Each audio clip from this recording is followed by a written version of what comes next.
Iran imesema itashambulia miundombinu ya nishati na mitambo ya kuchuja maji chumvi katika eneo la Ghuba ikiwa Marekani italenga miundombinu ya nishati ya nchi hiyo. Marekani na Israeli zinatishia kuvizidisha vita vyao kwa kulenga vituo vya nishati, hali ambayo itayumbisha zaidi masoko ya nishati na fedha duniani na wakati huo huo kuzidisha mgogoro wa kikanda.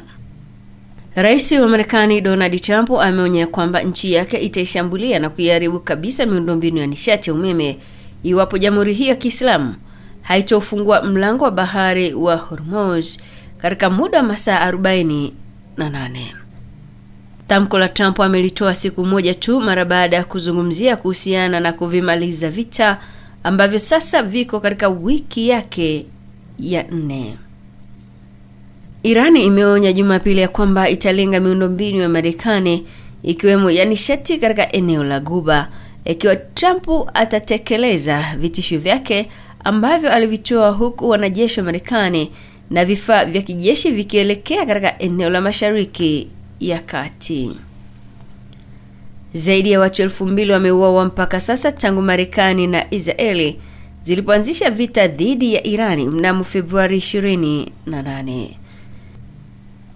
Vita hivyo vimeathiri masoko ya biashara, vimeongeza gharama za mafuta na kuchochea hofu ya mfumuko wa bei duniani, na pia vimeuathiri muungano wa Magharibi ulioundwa mwaka 1945 baada ya vita vinavyoongozwa na Marekani, unaounganisha Ulaya Magharibi na Amerika Kaskazini kupitia taasisi kama vile Jumuiya ya Kujihami ya NATO. Mchambuzi wa masoko ya hisa Tony Skymore amesema Irani ikivilenga vituo vya nishati kwenye nchi za Saudi Arabia, Falme za Kiarabu na Qatar, hatua hiyo bila shaka itaongeza maumivu kwa kupandisha kwa bei ya nishati na kuingiza nchi hizo katika mgogoro mpana wa kikanda. Amesema mashambulizi ya Irani yamesababisha kufungwa kwa mlango bahari wa Hormuz, eneo jembamba linalopitisha takribani theluthi moja ya gesi asilia duniani na mafuta, na kufungwa kwake kumesababisha mgogoro mbaya zaidi wa mafuta tangu mwaka 1970 na kupanda bei ya gesi barani Ulaya mpaka 35% wiki iliyopita. Mchambuzi wa masoko ya hisa Tony Skymore amesema wazo la Trump kuhusiana na kuishambulia Tehran kutokana na kufunga mlango bahari wa Hormuz ni kwa ajili ya kuiharibu na kuidhoofisha Iran kiuchumi na kisiasa.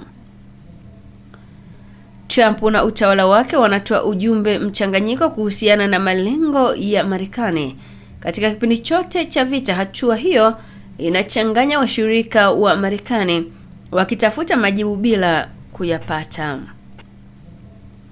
Kura mpya ya maoni ya Reuters Ipsos iliyofanywa wiki iliyopita imebainia kuwa 59% ya Wamarekani hawakubaliani na mashambulizi ya kijeshi ya Marekani dhidi ya Irani, huku 37% wakiwa wanaunga mkono vita hivyo.